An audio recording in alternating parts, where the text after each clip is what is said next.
We got some good stuff to talk about today. Before we get into it, though, I do want to let you guys know that this video is for entertainment and educational purposes only.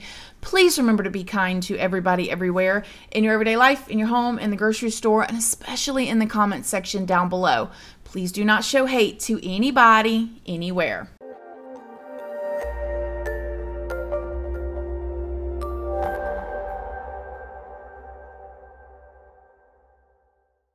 Good morning, my lovelies, my beauties, my friends. My name is Christina and welcome to my channel.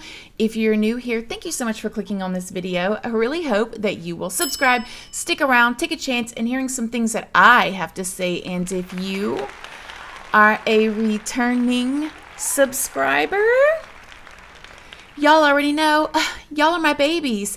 So good morning, good morning, good morning. How is everybody doing today? I hope you all are having an amazing day. I hope you all had a wonderful weekend. I hope you guys got to spend time together, relax, eat some good food. If you're in the States, eat some good leftovers. I'm wondering, did any of y'all go Black Friday shopping? And if you did and you got some good stuff, let me know down below where you were able to shop at. Me and my husband on Black Friday went over to Michael's, which is a craft store here, and I got so much Christmas ribbon to make bows with for 60% off. I was in heaven. These big beautiful bow rolls of ribbon was $2, $3, and I was making bows all weekend. So much fun for me. So let me know what you guys did, and let me know how much water you're drinking. And if you don't know, this is your friendly reminder to drink your water. Okay, drink your water. So in today's video, we're going to be talking about some good stuff. Yeah. We're going to be talking about the COD for Brian Laundrie. We're going to be talking about some things like if his parents are going to be charged or not, because the investigation is still going on. It has not been closed yet. We're going to be talking about the statement / non-statement from Brian Laundrie's family. And then we're going to be talking about the rumors that Brian Laundrie was a serial K. You know what I mean, okay? And my thoughts on that and his connection with other people who lost their lives. So just hang with me. But real quick, if you guys don't already know, because I've been getting a lot of requests and comments and stuff on my Christmas tree and my Christmas decorations. If you guys want to see that, make sure you go and subscribe to my second channel, which is Casually Christina. It's always linked down in the description box. I'm going to be putting out some videos like Christmas gift ideas and just different stuff like that. Whatever I got going on. So if you guys are interested in that, go on over there.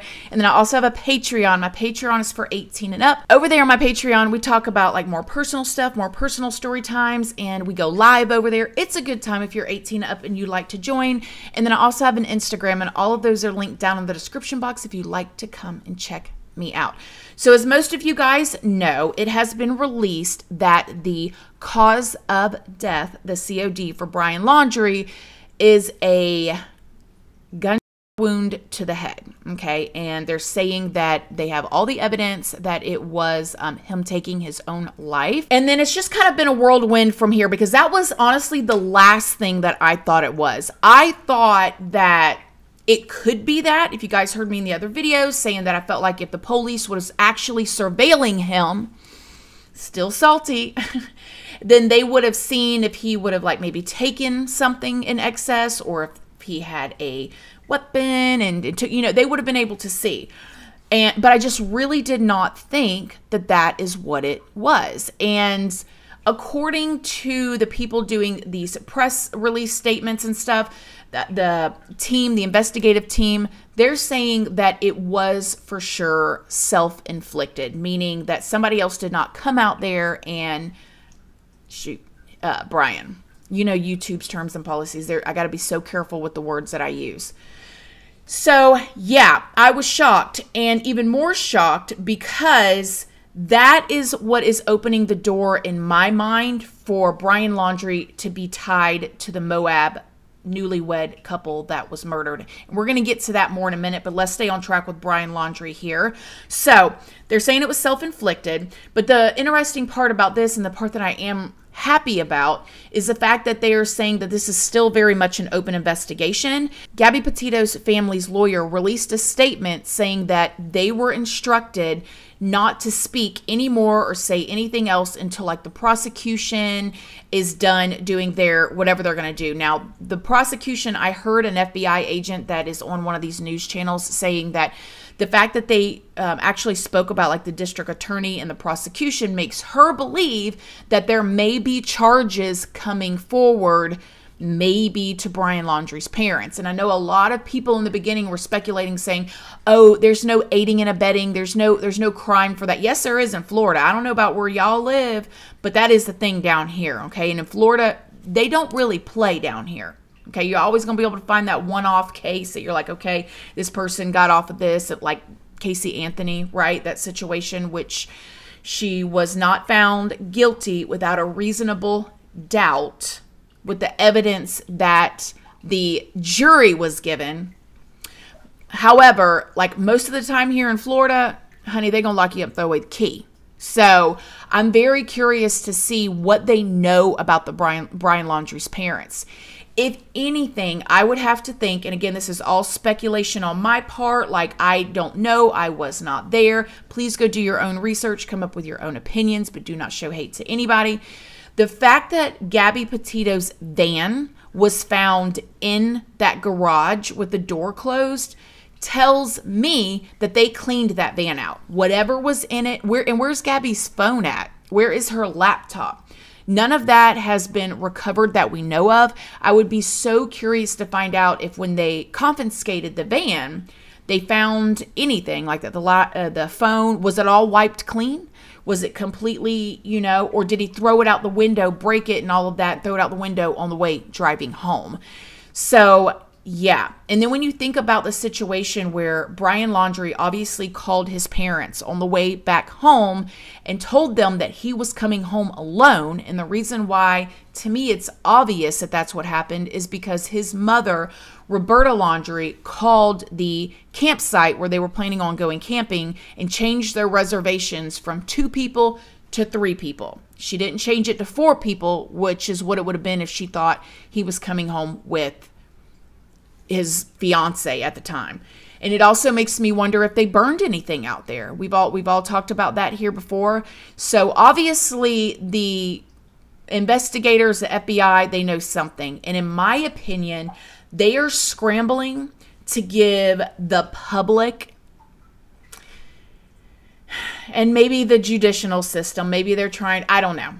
But this is so big and so many eyes are on this. It makes me wonder if they are really going to try to stick something to them to just kind of satisfy the rage of the public that has been watching this. That's what I wonder. Something that we just found out recently was that Brian Laundrie's parents turned over or owned or something 10 guns to the FBI. Okay, so they turned them over to the FBI.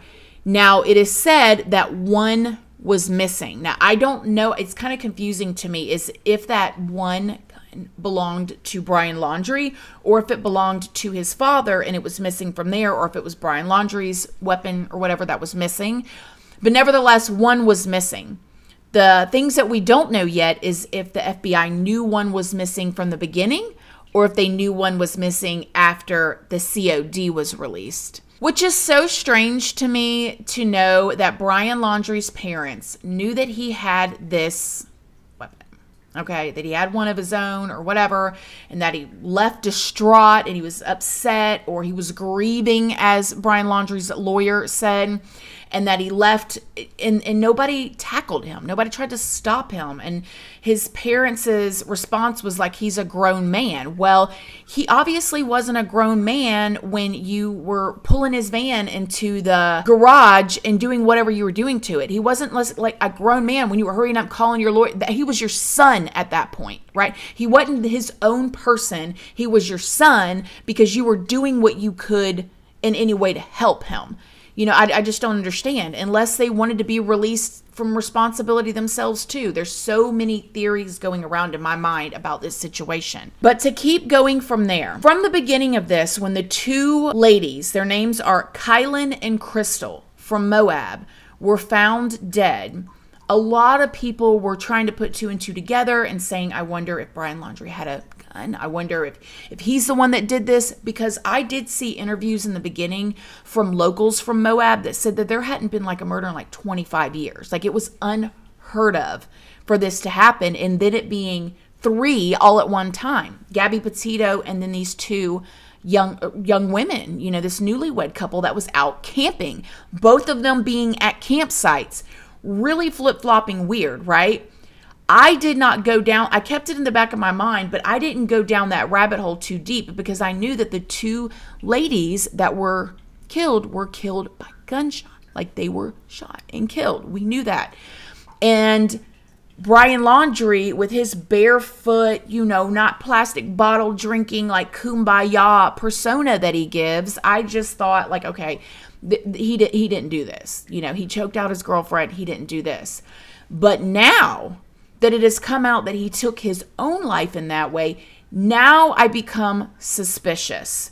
So let me tell you guys some of the facts of this. First of all, I always thought it was suspicious that the FBI or the police department came forward very quickly and said that there was no connection with Brian Laundrie to the 2 Moab ladies, the newlywed couple, Kylan and Crystal.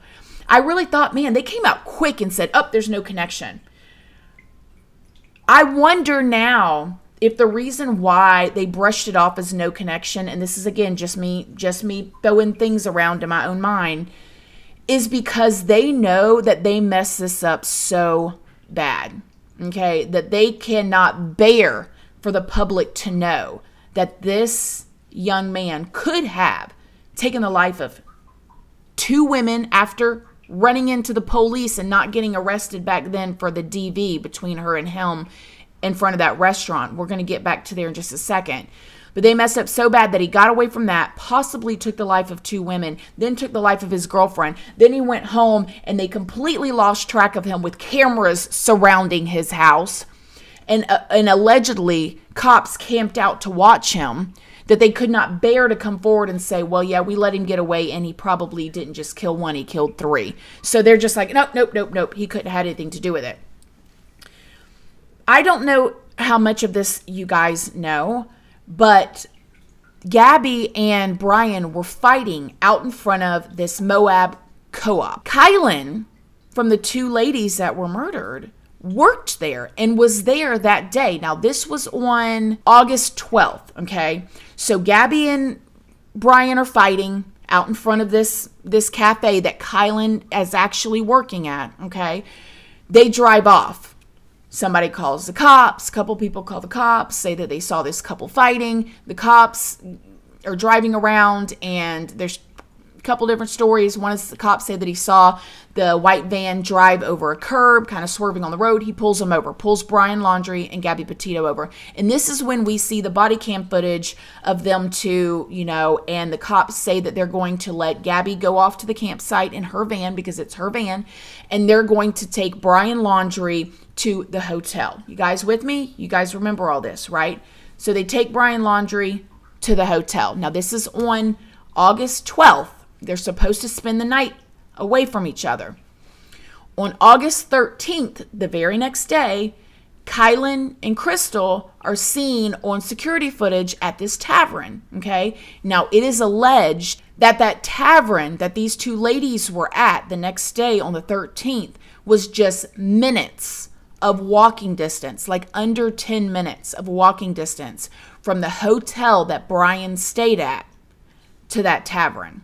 Later that night on the 13th is when one of the ladies called her friend and told her that there was this creepy guy at the campground, kept getting closer to them, and that they were going to move their campsites because they were so uncomfortable. Okay, this is literally the very next day. On the 16th, the 2 women were reported missing. So that's 3 days after they were last seen alive. On the 18th is when their bodies were found. Now, I did not think that Brian could be involved in this at first. I mean, maybe like a 2% possibility, but now knowing that he did own a weapon and that he, you know, whatever, now I'm wondering. Now, a lot of people were saying that, okay, well, he got taken there on the 12th. He probably met back up with Gabby on the 13th. Well, how do we know that? We know for sure that even Brian Laundrie's parents said that he has been known to go camping for days at a time with just a backpack. How do we know he got back with her the next day? Does it say that she checked in somewhere with both of their names? She could do that. She could say, okay, me and just like Brian Laundrie's mama did when she called and made reservations for 3 people. Well, then that would be documentation that Brian Laundrie was at this other campsite when maybe he never even went there, right? Like, and this, I don't know. Now, I don't want to take too much heat off of this case with the Moab couple to make it look like it's just Brian, so they, so people aren't, because they need to keep investigating until they find out who took these 2 young women's lives. But the fact that there was a gun involved makes me go, okay, wait a minute. We need to revisit this. And the fact that the police came right in the beginning, nope, there's no correlation.